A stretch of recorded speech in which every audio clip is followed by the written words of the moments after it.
All right, welcome everybody to Module 6, our final module of the summer semester for Psychology 12, Human Growth and Development.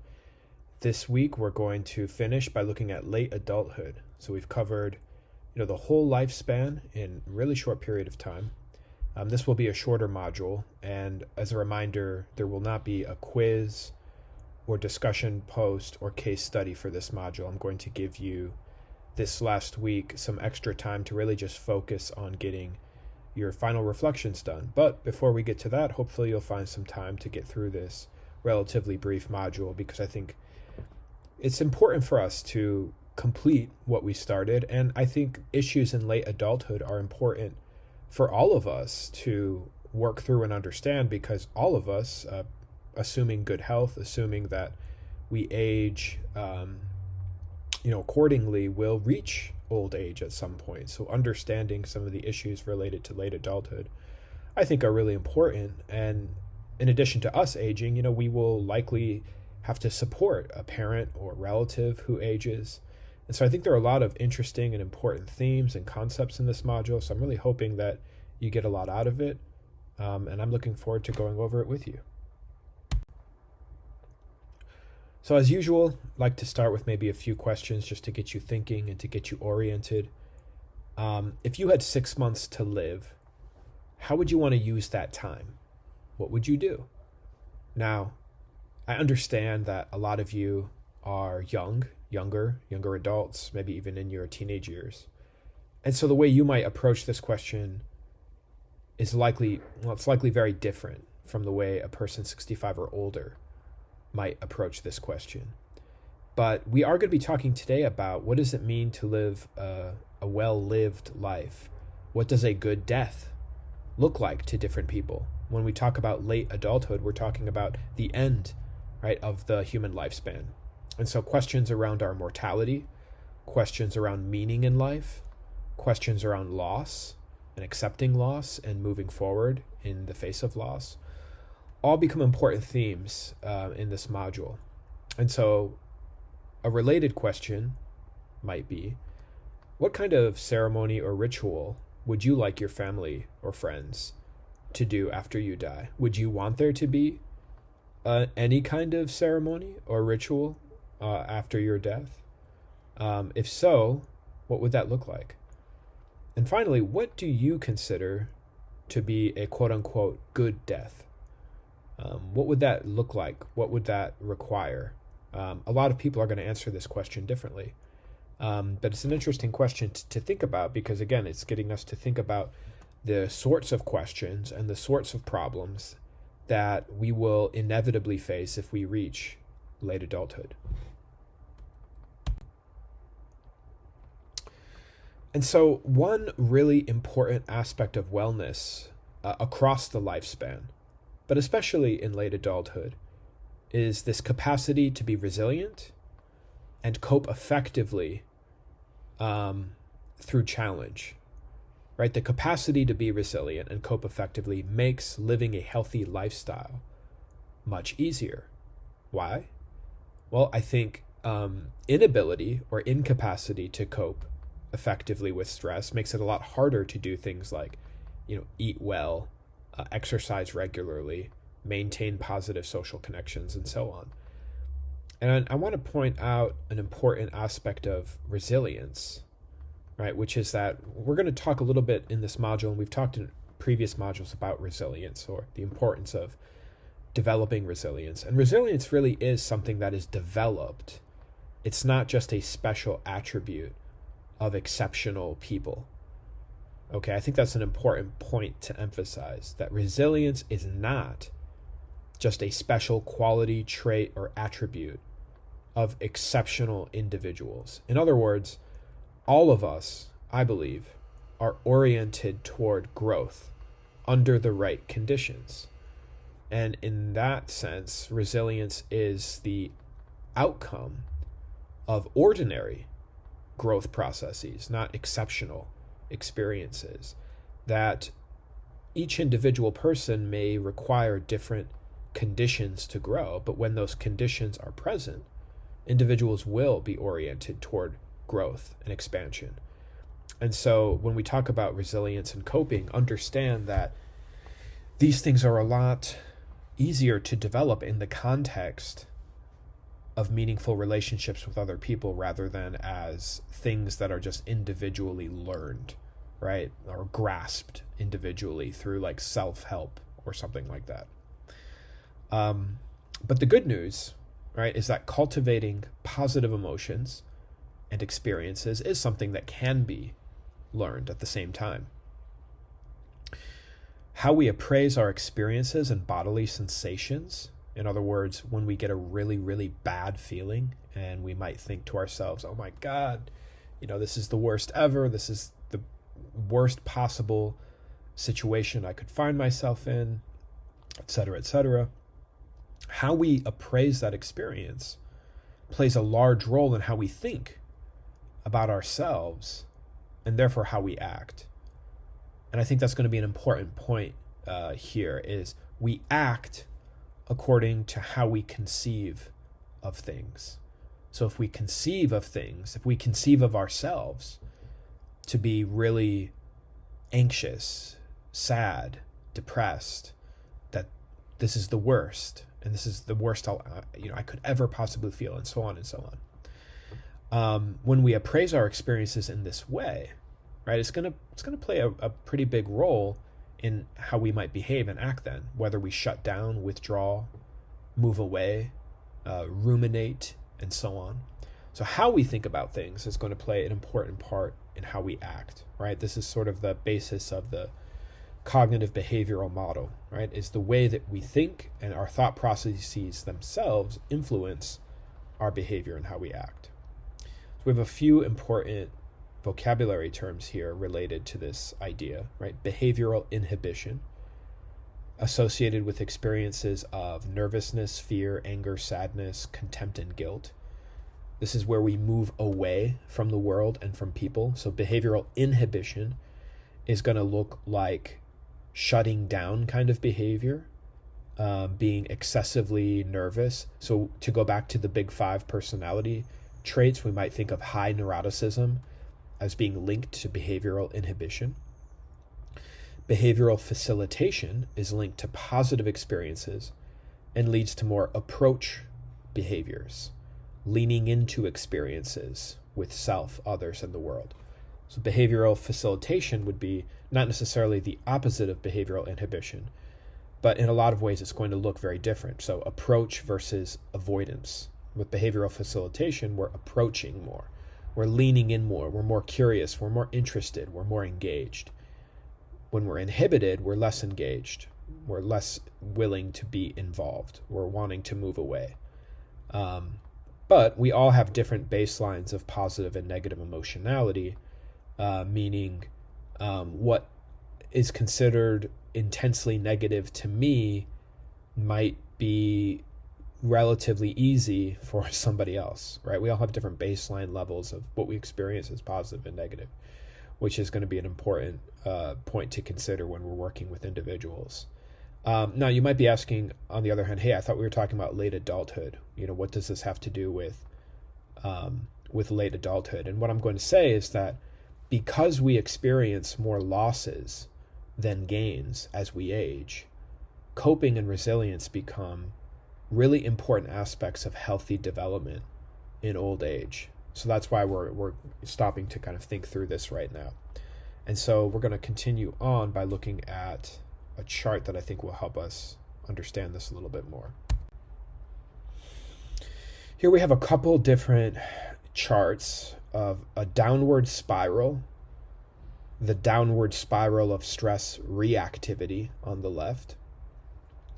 And we can compare that with this upward spiral of positive emotions and resilience on the right. And so this is just kind of a visual metaphor. I think you can think of it that way. This is a visual metaphor of what's going on when we are highly reactive to negative emotion and stress on the left, and kind of charts what's going on down that spiral.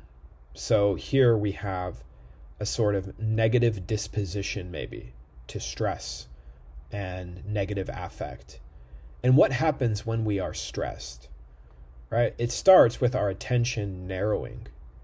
Again, if we go back to module 1 and we think about the stress response, think back to the stress response and think what's happening when we are faced with a life stressor, right? Well, as pointed out in that module,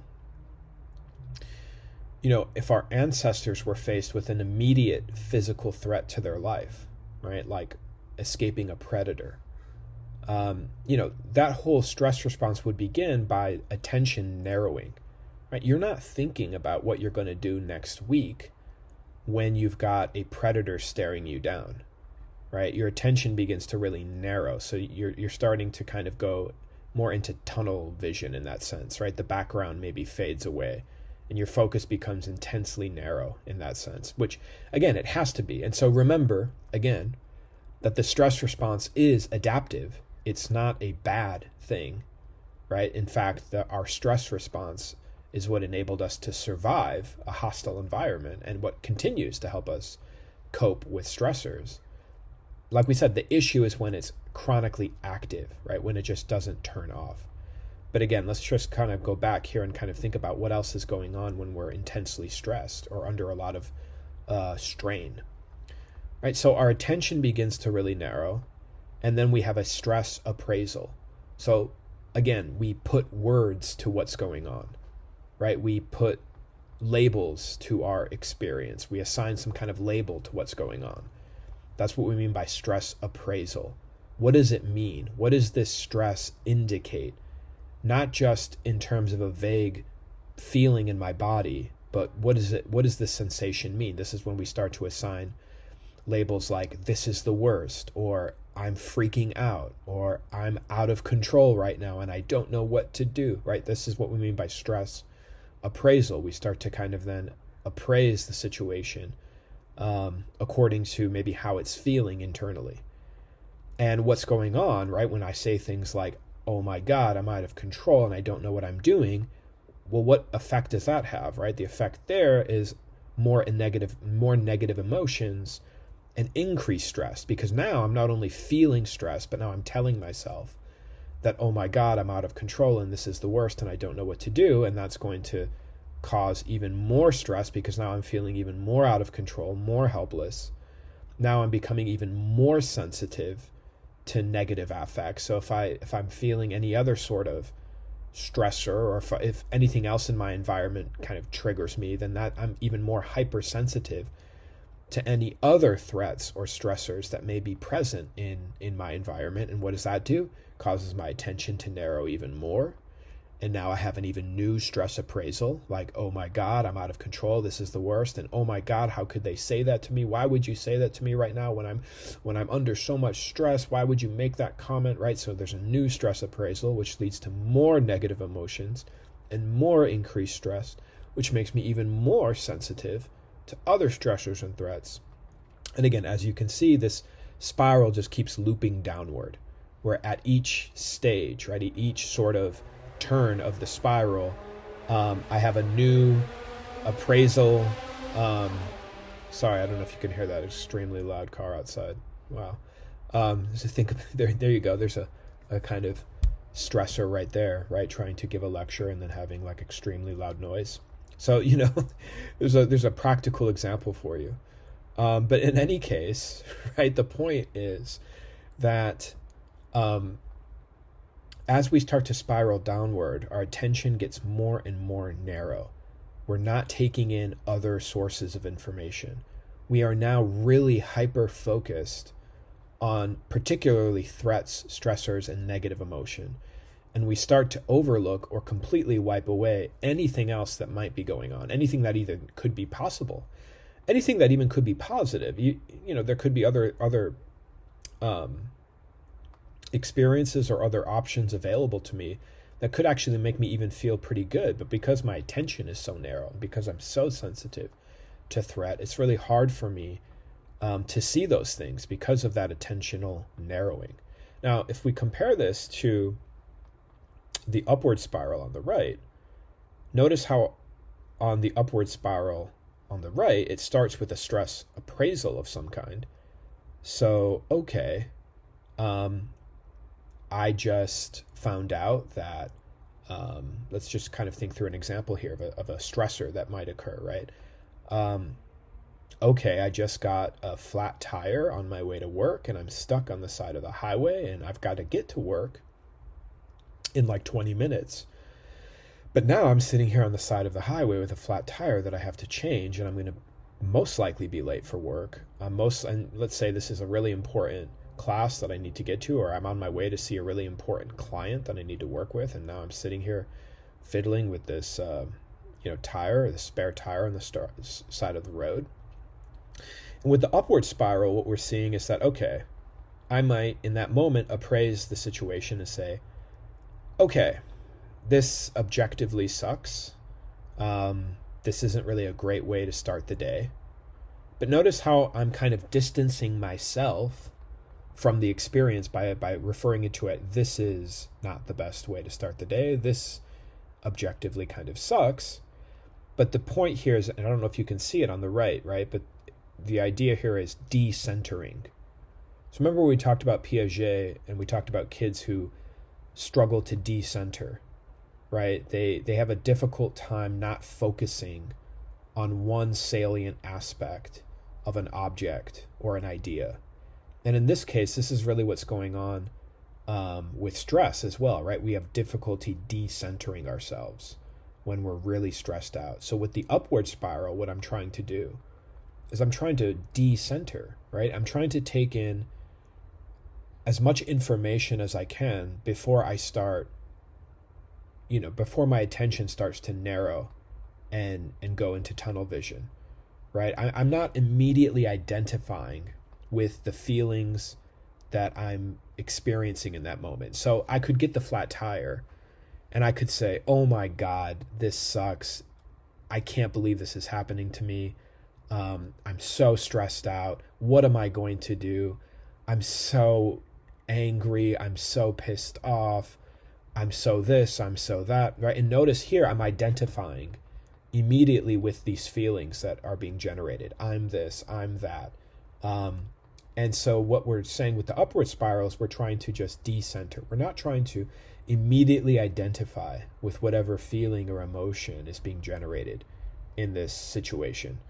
Okay. And when I'm able to decenter, when I'm able to avoid saying things like, oh my God, I'm so pissed, I'm so angry, I'm so stressed, I'm so worried, I'm so anxious, right? When we're able to avoid falling into that trap of identifying immediately with that feeling, then, and I think this is also cut off on the right here of the upward spiral, our attention can broaden, right? Because we're not immediately identifying with the experience itself. We're not putting, an appraisal on the situation that suggests that this is me right now. I am this. We're just kind of saying, well, this sucks. This is unfortunate. This is irritating.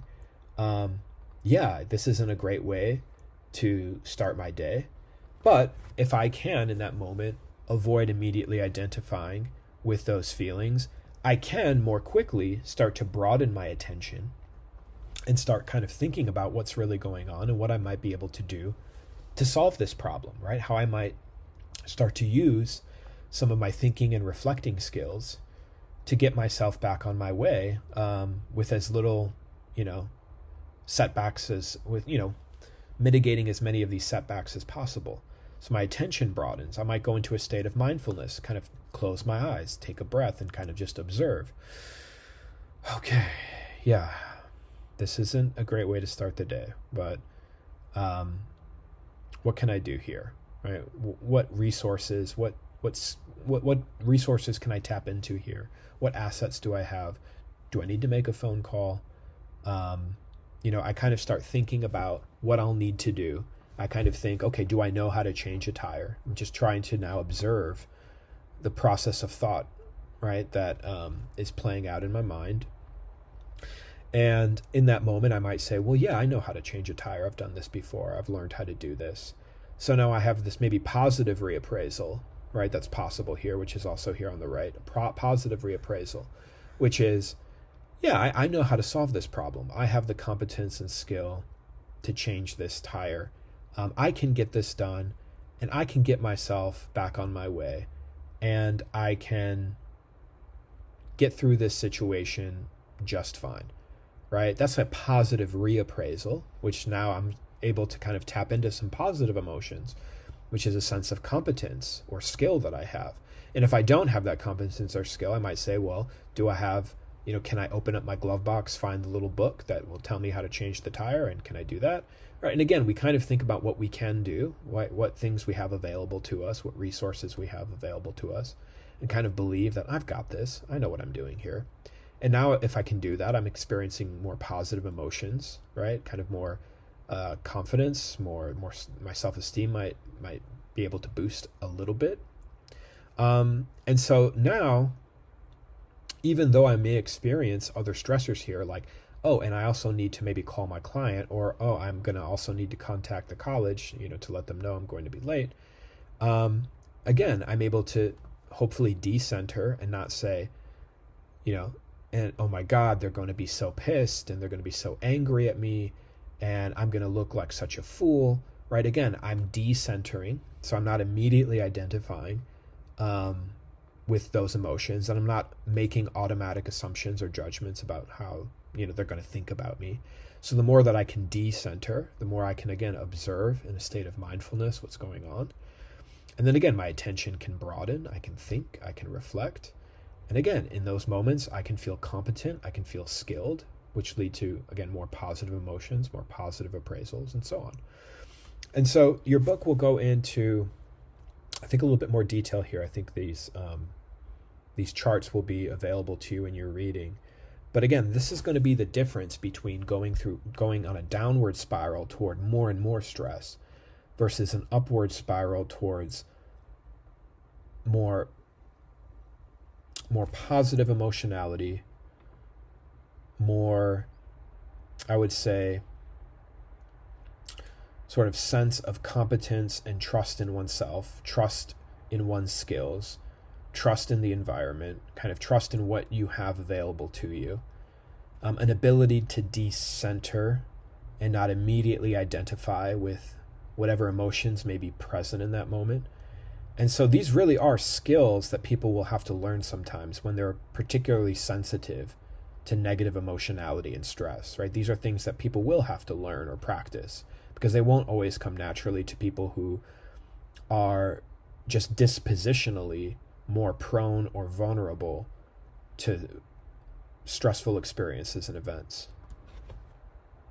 But hopefully that makes it a little bit clear. And an interesting thing that you'll read about this week is this idea of our telomeres. And telomeres are the protective ends of chromosomes that are shortened by physiological and psychological stress, as well as age. And so these are protective ends of our chromosomes. And remember, our chromosomes contain all of our body's genetic material. So really important, right? Part of our body. When stress is chronic, accelerated cell aging has been observed in both children and adults, which shortens telomeres. So telomeres can be shortened by chronic toxic ongoing stress, which has negative downstream effects. That this could be the link between stress and a number of negative health outcomes later in life, right? That it may have something to do with the way genetic material itself can be compromised by chronic ongoing stress as a result of reduction in telomere length. That's just a possibility. But numerous studies have shown positive telomere growth following a regular mindfulness practice, which promotes protection against the damaging effects of aging. So one thing that we're going to be talking about, again, to just kind of continue from the first couple slides, is the importance of being mindful. But when we talk about being mindful, it's not just, a matter of listening to some, mindfulness tape or playlist and just like, if I just sit here and listen to this and just do what I'm told, like I'll figure this out. And it really does take a genuine interest and curiosity in your experience, right? To be mindful, you have to genuinely be interested in wanting to observe internally what's going on in your experience moment to moment. It does require a genuine willingness and openness and interest in your experience. So in other words, what I'm trying to say is people can pitch mindfulness as this thing that can like cure you, like lengthen your telomeres and, you know, promote protection against the damaging effects of aging. But the truth is, yeah, that's possible. It's an experiential possibility, right? Mindfulness is an experiential possibility. It's a possibility that you can actualize, or it's an experience that you can have if you're open, interested, and curious in a genuine, authentic sort of way. So I'll just say that about mindfulness. We can talk about it as if it could cure all these problems, but some people just use it again as a tool, right? As a strategy. Okay, let me just be mindful right now. I'll close my eyes and breathe, and notice 5 things I can see and 4 things I can taste, or whatever, right? It's like these centering activities. Like, they can be helpful, but first you have to actually be interested and curious and leaning into your experience with openness, right? Rather than just viewing this as like a sort of last minute sort of, okay, I'll just do this and hopefully I'll feel better. Because it doesn't really quite work that way. So again, we're talking about gains and losses in late adulthood, which is the sort of major theme of this last module. And from middle adulthood to late adulthood, the losses really start to stack up a lot more than any gains, right? More people are aging into late adulthood than at any other time in recorded history. I say recorded history because, I have no idea what life expectancy might have been like before we recorded and collected demographics and statistics. But at least in terms of recorded history, we are observing what some sociologists call the graying of society, right? So we're having larger and larger cohorts of older adults now. And this trend is going to continue into the next several decades, where we're going to have a disproportionately large old population. And so this is, again, why learning about late adulthood is so important, because I think in the next couple of decades, we are going to grapple with a lot of, social problems related to having such an elderly population. Losses significantly outweigh gains in most cases in late adulthood, right? Again, we are still capable of learning and growing even into our 70s and 80s. I think people are still capable of pushing themselves and can, continue pursuing their interests and meaningful work opportunities. All of that is still possible well into old age. But it's just hard to deny some of the physical, cognitive, and social losses that people experience as they get older, right? I mean, I think about I have a 96-year-old grandmother who has lost 2 of her own children. I mean, that's how long she's lived, right? Is that she's also survived 2 of her own children. Her husband, who died, like 30 years ago, more than 30 years ago at this point. I think it was closer to like 36 years ago, her husband died. I mean, all of her childhood friends, right, have passed. A lot of her, I think she's the last surviving sibling in her family. Of course, obviously her parents have passed. She's the last kind of living member of her family. One of the last living members, right, really, of her age cohort, if you think about it. 96 is really quite an advanced age. And yet, I think what has helped keep my grandmother going through all these years is her participation in community activities, particularly at her church. She's remained really active in going to administer communion with elderly patients in hospice care. She's administered communion, which is part of a Catholic religious ceremony, is taking communion, and she's given communion to different sick patients. Anyway, the point I'm trying to make is that the way she's been able to, I think, mitigate a lot of the losses in life has come through pursuing what Erik Erikson talked about, generativity, right? Finding engagement and interest in purposeful, meaningful work. So coping with loss does become a central task in late adulthood. That's why I mentioned my grandmother, because I think that's one way that she has coped with loss. And a way that a lot of older adults cope with loss is by remaining active and pursuing meaningful, generative work that can provide a buffer against a lot of the stress and pain associated with loss later in life. Because we just can't deny things like physiological declines that become much more noticeable and challenging with old age, like declines in our vision, hearing, mobility. Rates of chronic illness increase dramatically with age. Heart disease and cancer, right? I think in the reading this week, you'll see that over 75% of older adults toward the end of their life are coping with either heart disease, cancer, dementia, Alzheimer's, or some other physiological disease. 75%. So only like a quarter of older adults toward the end of life are sort of just experiencing death as a result of natural causes, as we say. So a lot more of us, it looks like, should expect that, we will be faced with, facing various types of health-related illnesses as we age. But we are also going to talk about how we shouldn't necessarily expect those things to happen as a natural part of aging either. We are going to talk a little bit about that in this module. I'm not trying to scare you or scare people into thinking that, you're going to have heart disease or cancer or Alzheimer's when you get older. That's not necessarily true. That's not the case. But we'll talk a little bit about some of the statistics. But some of the possible gains that come with aging, right, would be things like solidifying one's legacy, again, pursuing generative work, building connections with peers, having some kind of social support. This would also include things like watching your grandchildren or great-grandchildren, helping take care of them when that's possible. So there are still meaningful gains to be made in late adulthood that I think are worth pausing on to reflect on.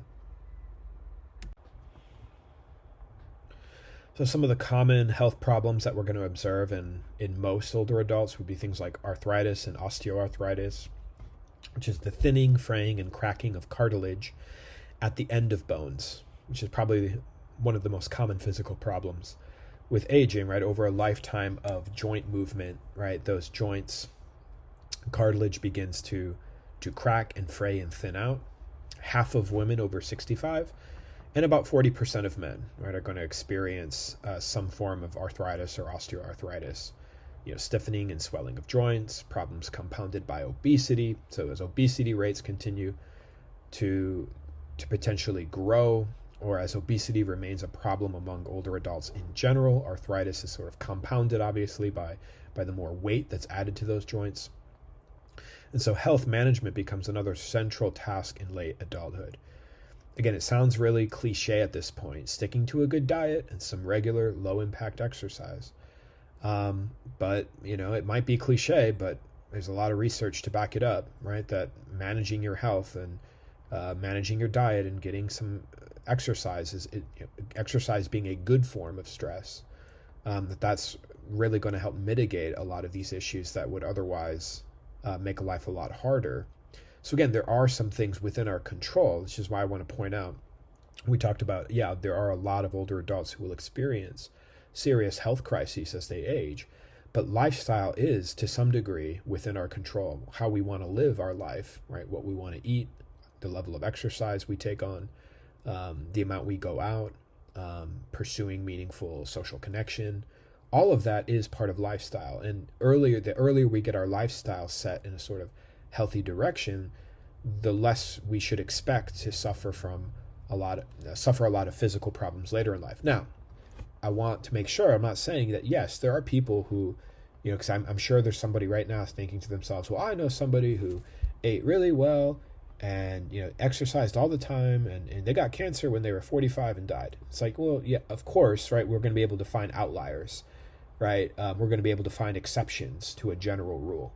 But the general rule remains, right? That if you manage your lifestyle in a positive direction, that's only going to make life, again, as we age, easier in terms of buffering the effects of negative health outcomes. We'll talk a little bit here about brain and cognitive changes.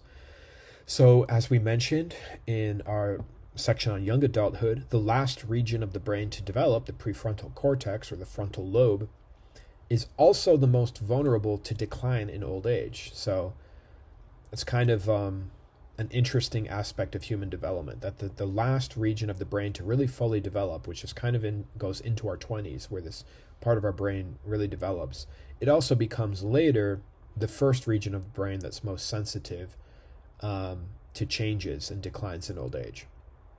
So again, where do our executive functions live in our brain? Executive functions referring to emotion regulation, working memory, behavioral inhibition, self-regulation, planning, and so on.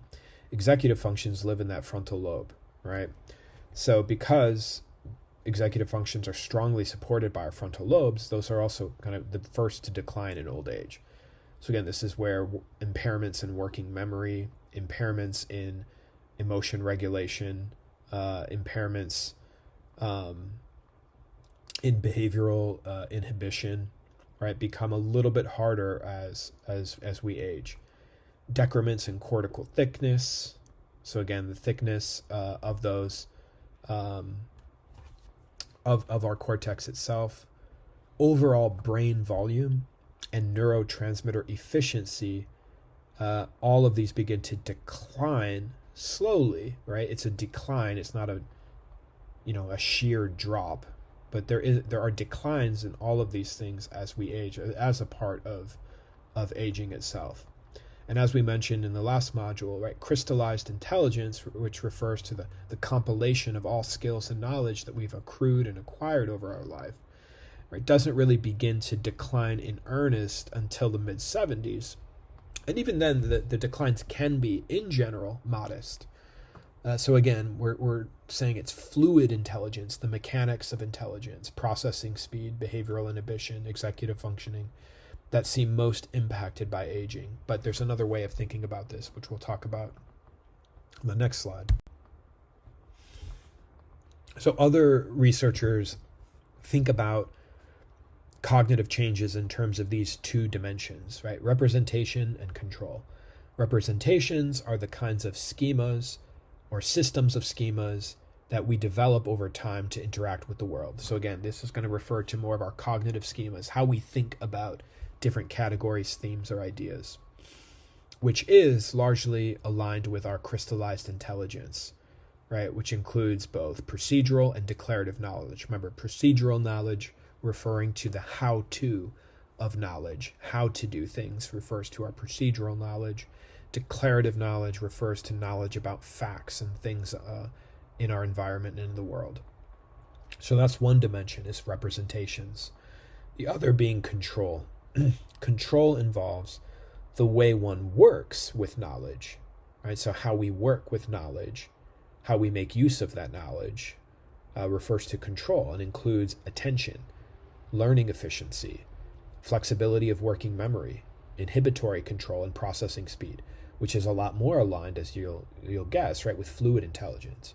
So if we're saying that crystallized intelligence can largely stay intact with kind of minor declines or decrements in old age, and it's fluid intelligence that experiences more declines, then which of these two are we expecting to decline more as we age? And yes, you guessed it, right? Probably control then becomes something that gets harder, right, for seniors and elderly people when it comes to making use of that knowledge. The knowledge might still be there, right? There's still a store of knowledge and a reservoir of information and skills, but the extent to which a person can make use of it, process it, that makes it harder to apply, those skills and that knowledge. So our representations are in many ways influenced by control mechanisms. This is another kind of interesting aspect of the dynamics of representation and control. So not only are we saying that representation and control are different dimensions, but one is largely influenced in many ways by another, right? So what we pay attention to, the problems we grapple with and how we grapple with them, and the information we are most drawn to all shape our general knowledge base. Isn't that right? So control in a lot of ways influences and shapes what becomes representation. Okay, and so at older ages, the process of forming new representations is more challenging because impairments in control or decrements in control make it harder to form new representations. And then even older representations, right, in one's psyche require control mechanisms to access and bring them into awareness. So what is the upshot of all of this, right? So yeah, even though crystallized intelligence as a sort of broader construct can stay largely intact through age, which is what we said, right? Crystallized intelligence can largely remain intact, and it's not really even until the mid-70s that a person starts to observe more declines in crystallized intelligence. At the same time, decrements in control mechanisms make it harder to bring that information out to make use of, right? Make it harder to learn and form new representations and even make use of older representations. So this is another way of kind of thinking about the dynamics of cognitive change in old age, and why it is the case, right, that an elderly person is more likely to succeed when they're learning something in the context of something that's familiar to them. The more familiar the information is, the more likely they are to solve that problem effectively. Whereas when that information is new or different or out of context, why that would be so much more difficult and so much harder for them to learn. This is exactly why, you often hear really older adults, right, complaining about technology and how to use technology, or why they had different cell phones for older adults, right? Used to be an infomercial for this special handheld cell phone that they designed specifically for seniors. Again, a lot of it has to do with these dynamics that we're talking about here. So let's talk a little bit about dementia. I want to begin by pointing out, and we'll see this on a later slide, but just want to make sure I emphasize this point up front, that dementia itself is not a normal part of aging, okay? Dementia is atypical development. In other words, we should not expect to get dementia just because we age. It is not a normal aspect of human development. It is a disease, like cancer or heart disease. You shouldn't expect that at some point as you get older, you're just going to get cancer or you're going to get heart disease. They're diseases, right? It's what happens when things are not going as they should, right? So dementia is no different. It's a disease in that sense. And so we shouldn't expect to get it. And this is where a lot of people kind of assume that all old people eventually get senile. And that's just not true. Again, my 96-year-old grandmother, I could talk to her on the phone, right now, and she'd be as clear and coherent as she's ever been. It's very impressive. So anyway, dementia refers to syndromes that affect multiple functional domains due to chronic and progressive disease processes in the brain. There are cognitive and emotional skills like memory, judgment, language, self-regulation, and motivation which diminish progressively, and it's a very rapidly progressive disease when it starts earlier as opposed to later in life.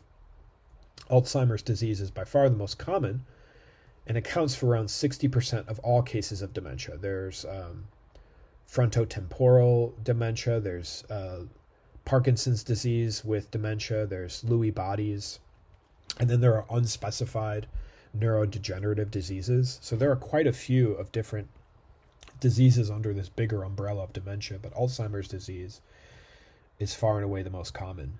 An estimated 46.8 million people around the world were living with dementia in 2015, and rates are predicted to double every 20 years. So that is quite startling, that there is an increase in the prevalence of dementia, which I think is something that's certainly going to continue to warrant more research attention in coming years.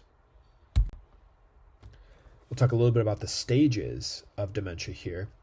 Autopsies generally confirm the presence of Alzheimer's disease or dementia, but diagnosis has improved significantly in recent times.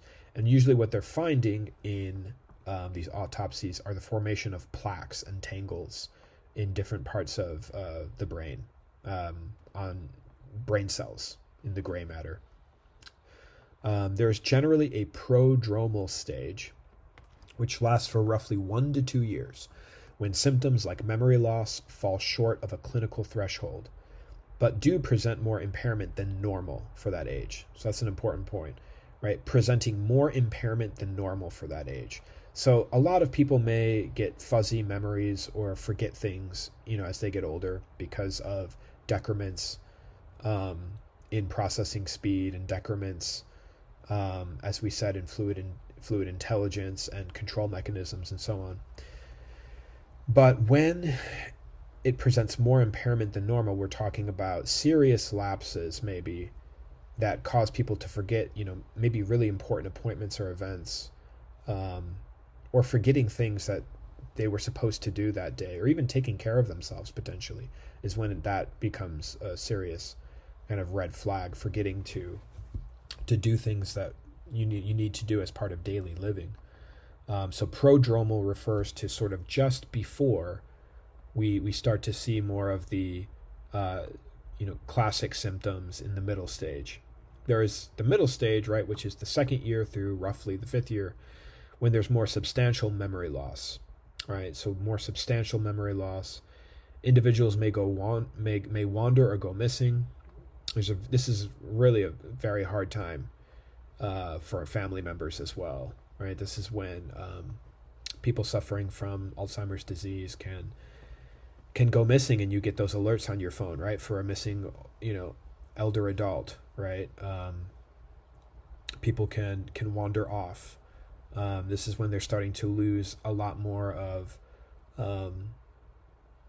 certainly, we're observing more significant impairments to executive functioning, to the point, and then memory loss to the point of not even recognizing certain family members who, there are stories, right, of patients with Alzheimer's who attack family members who come to visit because they're paranoid that there's an intruder in their home all the time.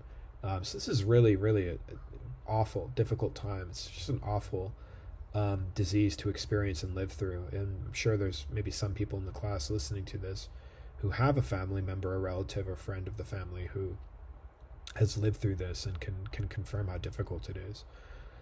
In the final stage of the illness, individuals are generally bedridden and depend on others for pretty much most of their life function. And ultimately, the disease is fatal. There is no known cure for dementia at this point. But again, just emphasizing this point one more time, that normal aging does not lead to dementia, although the frequency of illnesses and conditions that cause dementia does increase with age. So we are going to observe a greater prevalence of dementia among older adults because of some of the frequency of illnesses that relate to dementia, but it's not necessarily a normal, again, part of aging. It's a disease like other diseases. Some possible warning signs or precursors would be cardiovascular disease, inflammatory problems, strokes, hypertension, and diabetes. There are some general preventative measures, even though there's no cure, right? You'll go in your reading and learn more about this, but cognitive training, general health interventions like blood pressure management, and increased physical activity early in life do tend to be buffers against the development of Alzheimer's later in life. So there are a couple more important terms from the reading this week: terminal drop and terminal decline. There is a lot more research to suggest that cognitive decline is more gradual than abrupt, and so hence there's more support for the notion of terminal decline versus terminal drop. Drop kind of implies this abrupt change where a person's functioning really starts to drop off. What we tend to observe more often than not is a gradual decline. But if we do notice abrupt, sudden changes or drops, that's certainly something that warrants clinical attention. All right. You'll read a little bit more about autobiographical memory, which does show signs of decline in old age, right? Our autobiographical memory is sort of our memory of ourselves as a subject throughout the lifespan. So different moments and periods of life that are us and that we can point to different events throughout our life, which pulls on multiple memory systems, right? So autobiographical memory is tapping into things like episodic memory, right? Memories of specific events from our life, but also semantic memory. Autobiographical memory provides a sense of identity in narrative form. And despite widespread stereotypes about older adults, they still remember recent events, generally with greater ease than events from the distant past. A lot of people think old people, right, can only think about or only talk about things from their childhood, or the old, or the old days or whatever. But just like most human beings are able to more clearly and accurately recall recent events than past ones. But the strongest memories, the ones most likely to be recalled by older adults, generally come from their young adulthood, 18 to 25. Now, what is crucial, as we learned in this class about the ages of 18 to 25? Identity formation, right? That is when we start to solidify and develop some sense of self. And those are the most kind of formative experiences maybe in life that really shape who we see ourselves as becoming as we grow. And so I think that's why those years remain so salient and relevant to a person even in old age, because they really represent this period of time where we really became who we felt ourselves to be. And so those memories do tend to be a lot more tenacious and salient, and probably because to some degree when those memories occurred, they were really because of the emotional charge related to those events, sort of imprinted more strongly or encoded more strongly in our memory. But your reading will go a little bit more into that and kind of explore that idea a little bit more about whether or not memories that are more strongly emotionally encoded in our brain are likely to persist longer. And I think there's good research suggesting that the more emotionally salient and relevant an experience is, the more likely we are to remember it, even if we are in general more likely to recall recent events in general, just because there are all kinds of past events that may have been just as emotionally salient or relevant that we don't recall any longer. So again, this does point to unique individual differences in what makes a certain memory for an individual last so long. So we'll talk a little bit about ageism, right? Stereotypes and discrimination of the elderly. And despite the sometimes vast differences between individualistic and collectivistic cultures in general, right, tend to have common stereotypes of the elderly and aging, right? We have things like mandatory retirement ages, that sort of patronizing talk, right, which is when you talk real slow to grandma and grandpa so that they can hear each and every word. It's that kind of like going really slow. And look, sometimes if an older adult is hard of hearing, yeah, sometimes you may need to talk a little bit louder. But the idea that, in general, though, people have this sort of patronizing way of talking or speaking in general with older people, whether or not they're aware of any hearing problems or a need for that kind of talking, right? It's generally kind of representative of this bias sort of against the elderly, right? That you have to be really slow and careful to make sure they can hear you. We tend to think of the elderly sometimes as lower in competence, but higher in warmth, more agreeable, but less active and extroverted. Your reading will have a sort of chart of different positive and negative stereotypes of the elderly. The older a person looks, the more negative the stereotype. So again, they've done research on photographs of elderly people to sort of screen attitudes and beliefs about them. And they notice gender differences as well, right? Like an older woman who's not smiling is generally judged more harshly than an older man who's not smiling in a photograph. And so things like this start to come up as well. We have differential attributions related to memory, right? If a young person can't recall something, it's considered just a normal memory blip, right? Well, it's hard to remember everything. However, if an older adult can't recall a fact, they must be kind of losing it, right? So, and again, yeah, there are general decrements and things like memory, so we may not be wrong to assume that an older person who's struggling to remember things is struggling because they're elderly. It's not necessarily incorrect. But your reading does an interesting job too of talking about research they've done where they've given older adults a task to do, and when they tell those older adults that they're going to be compared to younger people, they tend to perform worse than when they're told that they're going to be compared to older people, which is interesting because what does that point to, right? It points to a general sort of internalized sort of ageism in that sense, right? Where when they're comparing themselves to the younger study participants, they recognize themselves as the older ones and tend to perform worse on certain tasks. But when they know that they're going to be compared to people older than them, they see themselves as the younger ones, right? And interestingly, perform somewhat better on those tasks.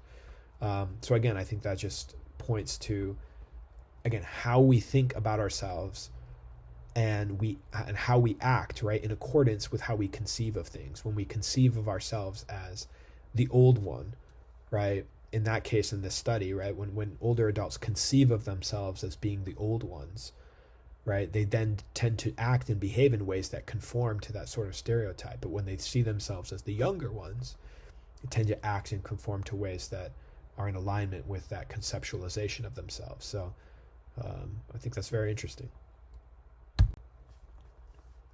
Social loss. By their mid-70s, nearly 60% of women and 22% of men have lost a spouse. In one study of 85-year-olds, 59% of the men and 42% of the women had lost a friend to death in just the past year. Retirement is also a significant loss for some people, right? Work, in some cases, defines a person's sense of self. Adult children may be more geographically distant. Fewer grandkids today, right? There are fewer adult children having children, so there are fewer grandchildren in general.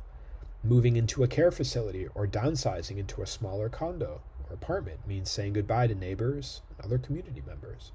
So social loss becomes a really significant aspect of aging and getting older, which is why social support becomes such an important buffer against some of the loss. So getting older adults into volunteering opportunities, working with younger kids or teenagers as volunteers, or even in paid work opportunities becomes a really important part of helping keep them connected to other people.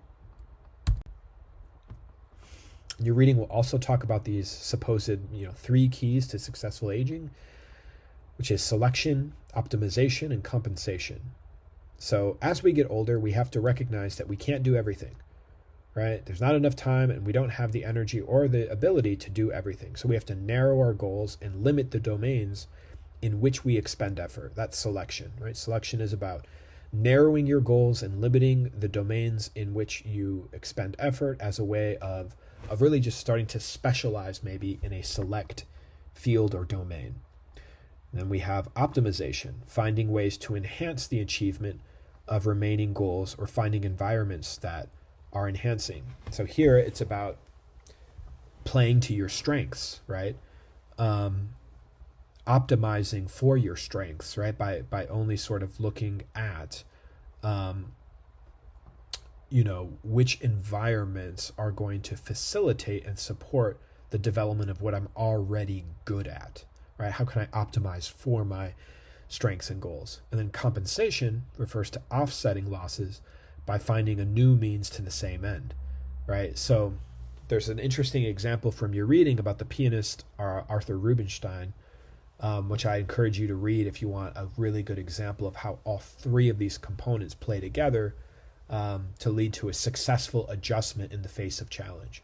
Because again, that's a really important theme from this whole course, right? Is intelligence is the ability to adapt to challenge, right? So older adults are going to find themselves challenged by all kinds of changes. So adapting to change becomes, that's a crucial aspect of development over the course of the whole lifespan, right?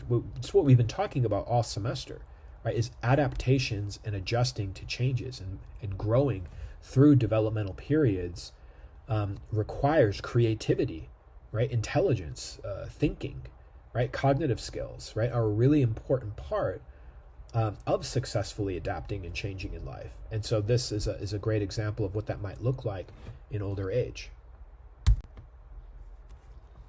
Your reading will also get into another couple important ideas here to point out: a primary control versus secondary control. Primary control referring to efforts to affect the immediate environment by developing skills, competencies, making choices, pursuing a goal, etc. So primary control, again, as your book will suggest, right? An example of primary control might be majoring in nursing, right? That was an intentional decision, an effort that you made to have an immediate effect on your environment by developing skills, competencies, and pursuing a goal. So picking a major and pursuing it is an example of primary control. Secondary control refers to modifying our expectations in the face of things we cannot change. So when we cannot, through primary control, exert influence on the environment, what's the best thing we can do? Modify our expectations, right? If we can't have a direct effect on it, the one thing that we might be able to do is adjust our expectations. So primary control is behavior that's directed toward the external world, whereas secondary control strategies are localized more within the individual. Even I can notice that as I've gotten older, right? You see, like, I'm stumbling at times through these slides, which definitely wasn't true like even 10 years ago. So again, just a little, practical example of aging. As we age, we tend to use more secondary control strategies, right? Cope harder. Older adults tend to be more flexible in shifting their goals than young adults. So it's almost like older adults have learned through experience that they have to just adjust their expectations, and that sometimes is the best strategy. That you can't necessarily have a direct, immediate effect on your environment, but what you can change, where you do have, the locus of control being inside you, right? How you approach tasks and goals and the expectations you carry with you are things that to varying degrees are within your control. Okay, so now we get to another important topic when we're talking about late adulthood, which is the acquisition of wisdom. Your reading this week seems to equate wisdom with more relativistic or post-formal thought. I'd be curious to know what you think about that. You'll recall that post-formal or relativistic thinking is sort of moving away from dualistic thinking of, there's a right and a wrong in every situation, or there's a clear sort of answer. You remember in adulthood, we face these ill-defined problems where there's not always an obvious solution or obvious answer. So wisdom seems to be related to this idea of grappling with complexity and sort of standing in ambiguity a little bit more. Some facets of cognition related to wise thinking may be, as outlined in the text, intellectual humility, or recognizing the limits of one's knowledge. We tend to think, this is sort of the classic model of Socrates, right? Is, the idea that because I recognize and I'm aware that I know very little, that is what makes me wise, right? It's sort of this idea of recognizing the limitations of our own knowledge base seems to be somewhat related to this idea of wisdom, is knowing that we don't always have the answers. Appreciating perspectives beyond the present issue. So what are some alternative perspectives to this problem? Right. So you'll notice in the case study, for example, earlier in the class, right, I was asking you about different perspectives on the situation. And, it's important to be able to take in and account for all the different perspectives and ways of seeing particular problems, right, that may be related to wisdom. Recognizing the possibility of change in relationships, compromising or integrating different opinions. So all of these may be facets that are relate to what we call wise thinking. When we think about dialectical behavior therapy, it's a type of behavior therapy.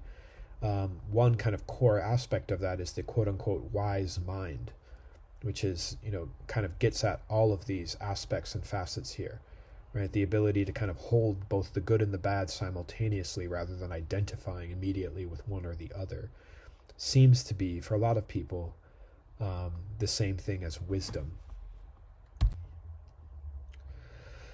So, one of the core challenges in all psychology research, which you'll quickly find out if you pursue more coursework in psychology, is how to operationalize vague, sometimes ill-defined concepts like wisdom.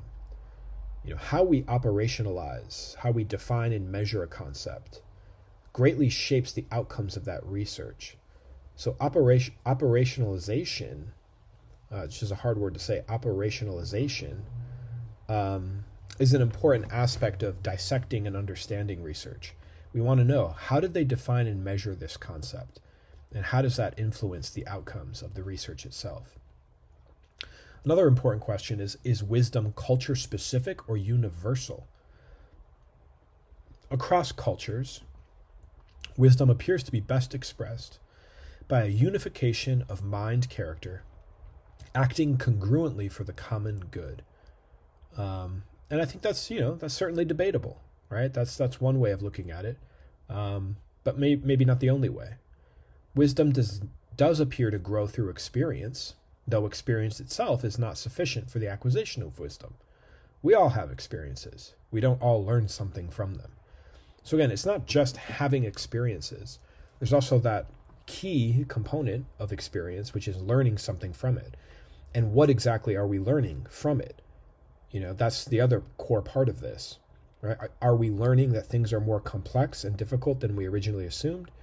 Or are we learning something else, right? Well, this means that. Because I had this experience, this means that. Well, that's not necessarily maybe the best learning to take from an experience, right?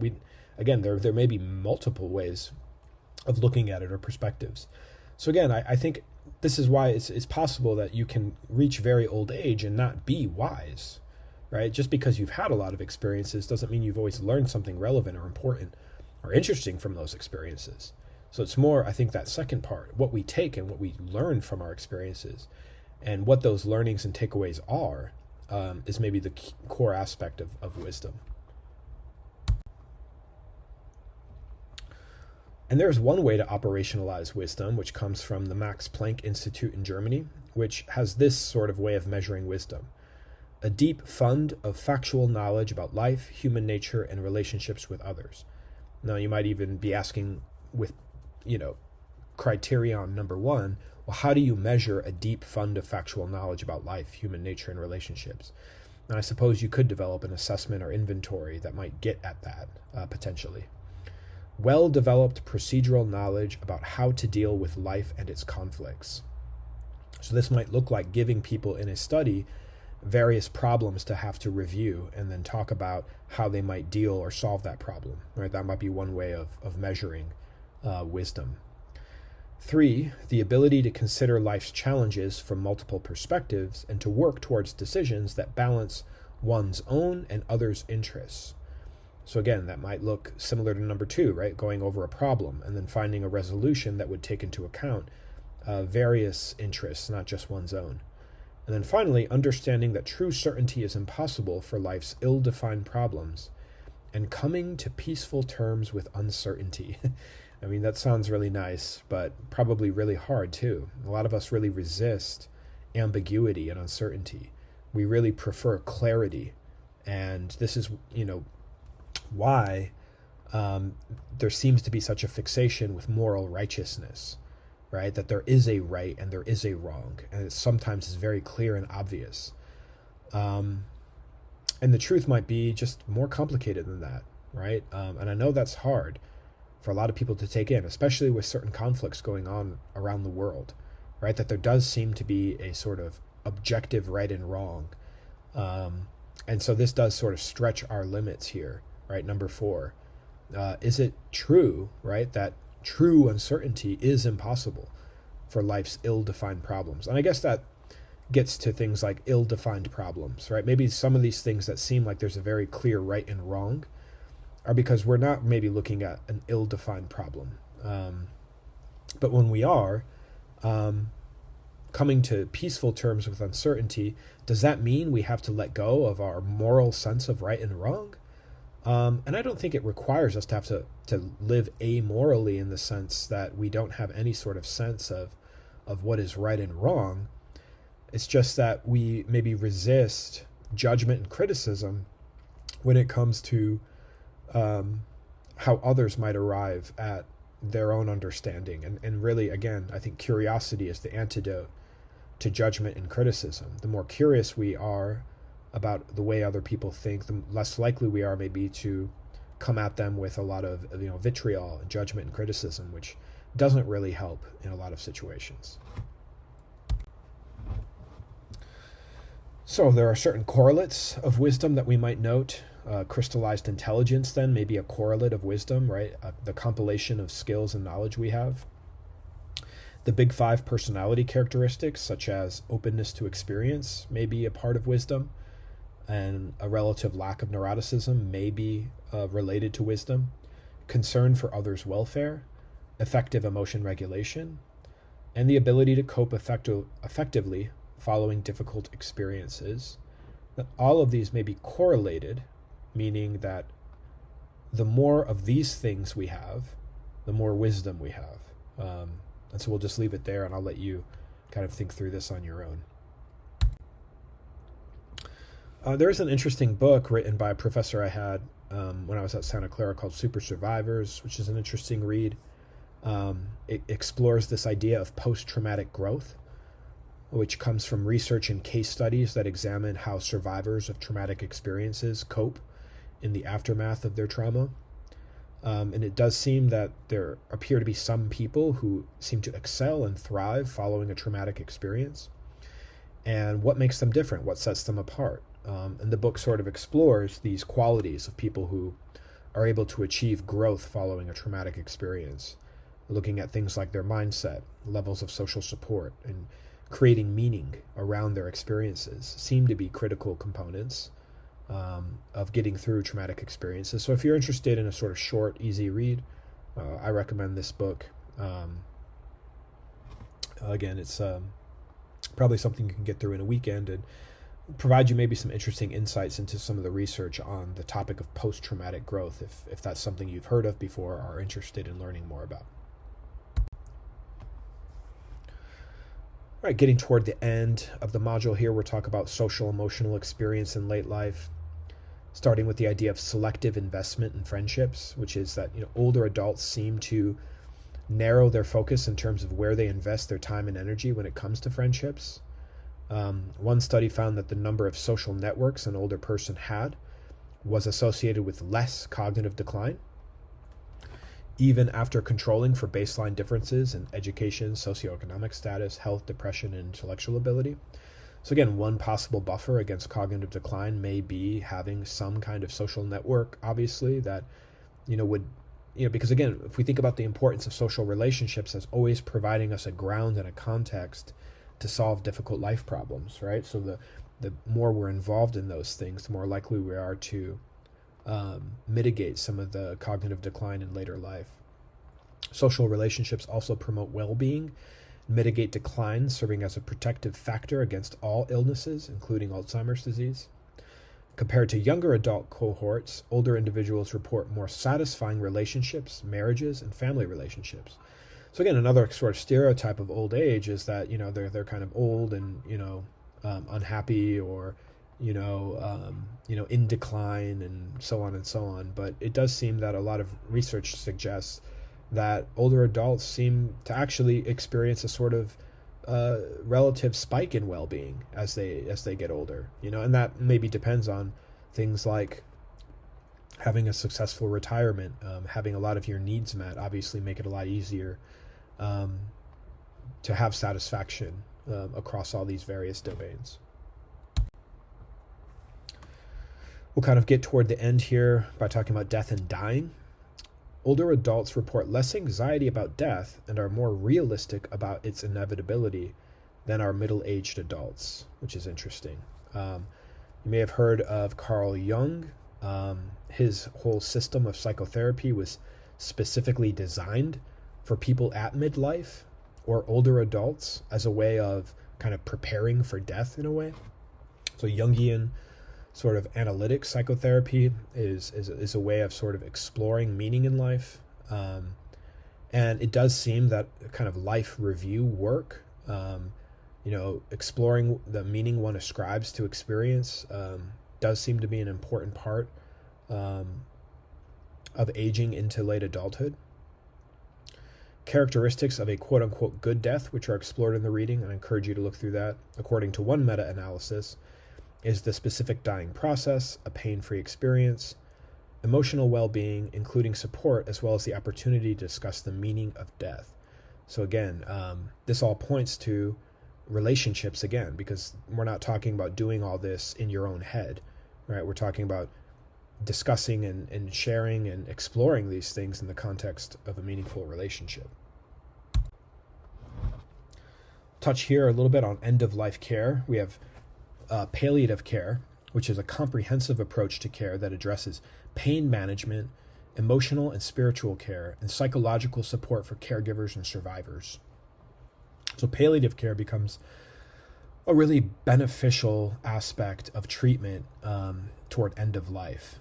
Some of you may have some experience here in working in palliative care or in getting palliative care for a relative. Hospice, which was developed earlier in the 20th century, serves people suffering from terminal illness in the last months of life. And hospice emphasizes the importance of giving patients as much knowledge about their condition as possible so that they maintain some control over their care. So another important aspect of end-of-life care is knowledge of options, knowledge of treatment options, knowledge of what's going on. And, some cultures actually don't like emphasizing some of this as much as others. Right? There are some cultures where when one approaches the end of life, there are different feelings that come up. And sometimes even wanting to keep information outside of the awareness of a sick, elderly relative, because you don't want to, add stress, for example, to what is already a stressful experiences. But research shows that the more knowledge a person has, the more they're aware of what their options are and knowledge related to their illness itself actually does have some positive effects on the process itself. And so the focus is not on curing disease, but managing symptoms and pain. So we'll touch on grief here, because this is going to be another aspect of aging, right? Not only do older adults experience a lot of loss, but eventually for their younger relatives, for their children and grandchildren, right, they are left to deal with the grief associated with losing them, right? So we can think of grief as best understood as the loss of a valued resource. And so we grieve in proportion to how valued that resource was. This is why some losses hit harder than others, because some resources are more valued or important than others. And so if we accept that definition, then people of all ages will grieve at some point, because we all at some point in life will lose a valued resource. So even, growing up and becoming an adult, becoming an independent adult, implies losing this valued resource of having our needs met through a caregiver, and that involves a certain degree of grief, if you think of it that way. That all change implies some level of grief because we're losing something as we change, right? Change implies the acquisition of something new, but also the transformation of something itself, which implies a kind of loss of some kind.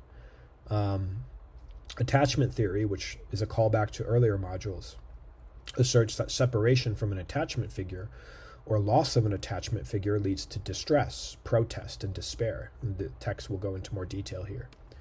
You may have also heard of Elizabeth Kubler-Ross's stages of grief.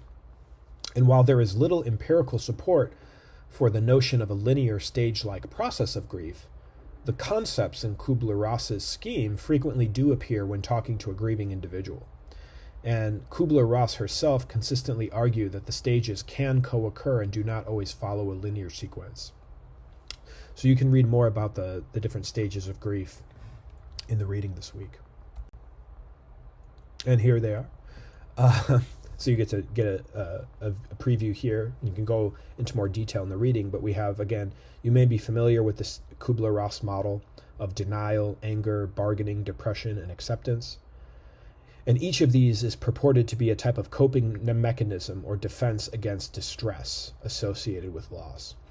So in so many ways, these different stages are all about defending against the sadness, distress, fear, anxiety that may result from loss itself.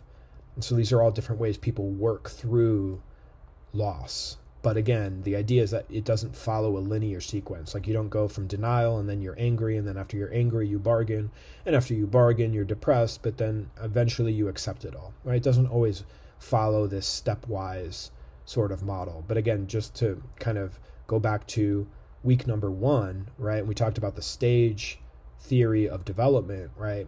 And one of the criticisms being that development doesn't always seem to proceed in this like staircase-like fashion.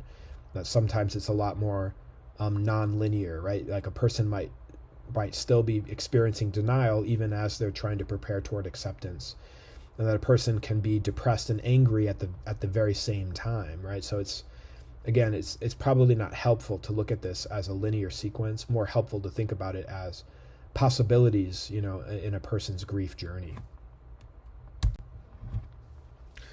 A more updated model kind of looks at 2 different types of tasks a person has to go through when they're grieving, which are loss-oriented tasks and then restoration-oriented tasks. And you can see in between these 2 circles, there's everyday life experience, and you'll notice that the arrow just keeps bouncing back and forth between loss-oriented tasks and restoration-oriented tasks. And with loss-oriented tasks, we're talking about sort of, coping with and thinking about the loss itself. And you'll see 2 different approaches, like positive meaning versus negative meaning, which kind of, you'll notice, right, mirrors in some ways what we started the module with when we talked about the upward versus downward spiral, right? That positive meaning is kind of having positive reappraisals of our thoughts and feelings, revised goals, positive event interpretation, expressing positive affect, versus on the negative side, rumination, which is that kind of coping mechanism where we get really wrapped up in distressing thoughts and feelings, wishful thinking, negative appraisals of situations. And then we oscillate, right, between this loss-oriented work and this restoration-oriented work. And in the restoration-oriented work, it's all about sort of, moving forward in time now with this loss, behind us, how to restore functioning, how to move ahead and make meaning. But we'll talk a little bit about that on the next slide. Right, which is that there's really no right way to grieve. Despite the many theories and schemes presented in the reading this week, there's growing consensus that there's no correct way to grieve. That not everyone needs to produce a grand narrative or create some special meaning around the loss of a loved one in order to live well afterward, right? In fact, a preoccupation with meaning can actually be detrimental if you're grappling and searching and pursuing meaning and you don't find any, right? Creating meaning after a loss can lead to better adjustment. But what happens if you're really preoccupied trying to create meaning and you don't find any? You find no meaning whatsoever. So searching for meaning and not finding any is generally associated with poorer adjustment and worse outcomes following a loss. And so it really is going to kind of depend on individuals. And in some cases, we may want to help them construct some sort of general larger meaning. But in some cases, if they're really preoccupied with that and not really finding any sort of specific meaning, we may not want to push that as hard. And so we'll end here on this note, which, I've really enjoyed. If you've made it all the way to the end here, I've really enjoyed getting to know some of you more through your readings. I really enjoyed teaching the class. It's been an interesting experience for me because I've never taught this class asynchronous like this. This is my first time doing this. I hope that you've learned a lot. I hope that you've gotten something from it. I've certainly enjoyed doing it. And so I look forward to reading your final reflections, look forward to hearing what you've thought about the course, and wish you all the best of luck in all your future projects and endeavors. So it's been really fun. And if you need to contact me for letters of recommendation or things like that, don't hesitate to reach out. All right, wishing you all well. Bye.